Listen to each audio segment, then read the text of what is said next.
માંગરોળ તાલુકામાં સ્થાનિક સ્વરાજ્યની ચૂંટણીમાં ભારે ગરમાવો જોવા મળી રહ્યો છે। ત્યારે ભાજપ અને કોંગ્રેસ બંને પક્ષે પોતાની તાલુકા પંચાયત અને જિલ્લા પંચાયત બનાવવાના દાવા કરી રહ્યા છે।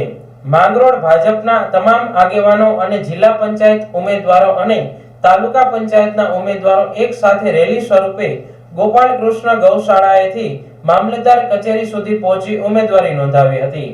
हाल भारतीय जनता पार्टी तालुका पंचायत फरी कब्जे करवा भारे मेहनत करी रही है।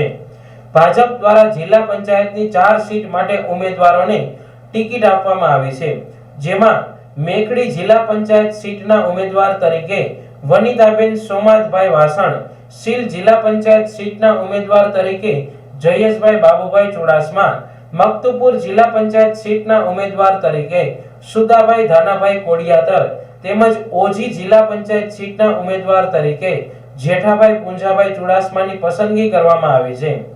આજે માંગરોળ સ્થાનિક સ્વરાજ્યની ચૂંટણીમાં બપોરના 3 વાગ્યા સુધી ભાજપ, કોંગ્રેસ અને આમ આદમી પાર્ટી દ્વારા પોતાના ઉમેદવારોના ફોર્મ ભરી દેવામાં આવ્યા છે। આજરોજ માંગરોળ તાલુકામાં ભારતીય જનતા પાર્ટીએ તાલુકા પંચાયતના 20 ઉમેદવારો અને જિલ્લા પંચાયતના 4 ઉમેદવારોને ટિકિટ આપવામાં આવેલી છે, જેના આજ ફોર્મ ભરવામાં આવ્યા છે અને મોટી સંખ્યામાં તમામ સમાજના આગેવાનો, તાલુકા ભાજપનું, શહેર ભાજપનું સંગઠન સહિત ગામડામાંથી મોટી સંખ્યામાં લોકો હાજર રહ્યા હતા અને એની રૂબરૂમાં આજે ફોર્મ ભરવામાં આવ્યા અને અમે વિશ્વાસ વ્યક્ત કરીએ કે તાલુકા પંચાયતની 20 સીટ અને જિલ્લા પંચાયતની 4 સીટમાં અમારો વિજય થશે એવી અમે વિશ્વાસ વ્યક્ત કરીએ છીએ।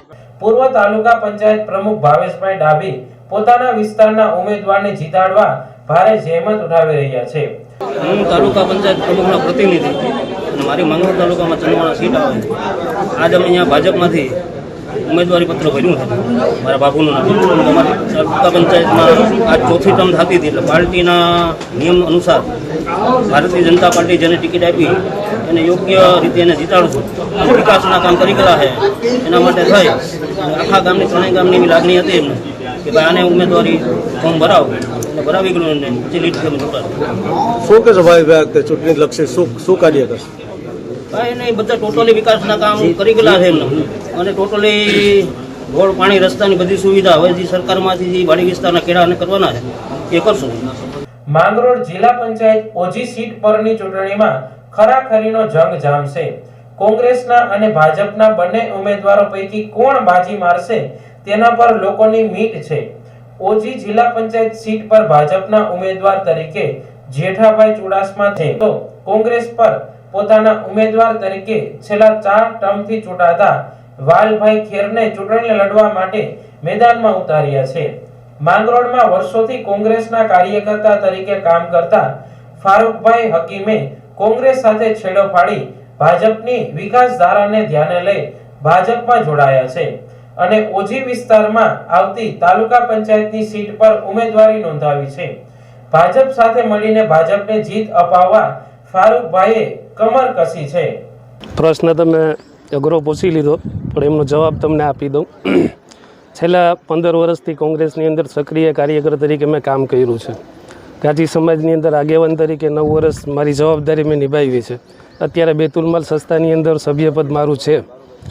કોંગ્રેસની વિચારધારા એવી છે કે કોંગ્રેસ કોઈ બી વિકાસલક્ષી કામને લઈને પ્રજાની વચાળે જવાવાળા વ્યક્તિ, કોંગ્રેસની વિચારધારા એવી છે કે કોઈ વિકાસના કામો લઈને પ્રજા વચાળે નથી જતા।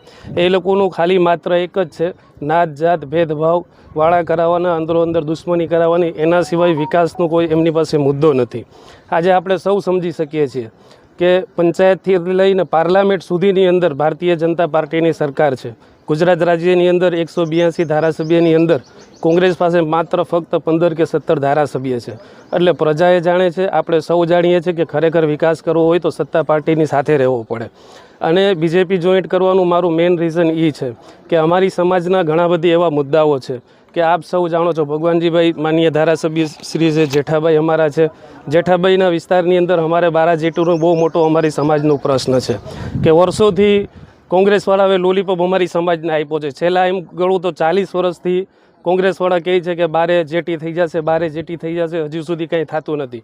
પણ એ વસ્તુ આપણે સમજી શકીએ છીએ કે જ્યારે સત્તાપક્ષની અંદર ભારતીય જનતા પાર્ટી બેઠી હોય અને એના ઉમેદવાર તરીકે અમે ઇલેક્શન લડતા હોય અને જેઠાભાઈનું વિસ્તાર આવે છે, જે અમારે બારા વિસ્તાર સિરિયાજ બારા જે કહેવાય છે, અમે બીજેપી જોઈન્ટ કર્યું તો અમારા ધારાસભ્યશ્રી અને સંગઠનના માણસો આરે અમારા કમિટમેન્ટ થયા છે કે અમારા વિસ્તારની અંદર, મારા ઓજી વિસ્તારની અંદર છેલ્લા 15 વર્ષથી કોંગ્રેસવાળાઓએ એકેય વિકાસનું કામ નથી કર્યું.